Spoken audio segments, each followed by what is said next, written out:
Hi guys, it's Rachel with WTI, and I like to find fun kind of activity books for my daughter, and this is one that I found that I really love.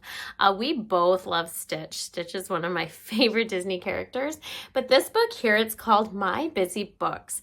So it's actually a nice thick book. If you open it up, it's kind of like a storage container as well, and it does have a story in it. It's nice, thick cardboard, so you can have this for all ages.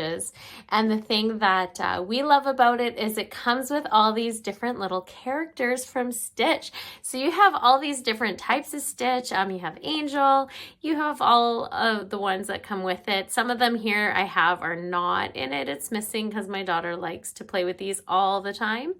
And you also have this huge paper. If you open it up, it is a nice, very thick kind of paper.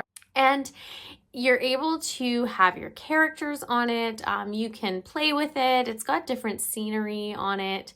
And you can put Stitch however you want. So you kind of have your little backdrop to be able to play with your toys. So you got all these fun things to do just with this book right here, which I absolutely love. But that's just my point of view.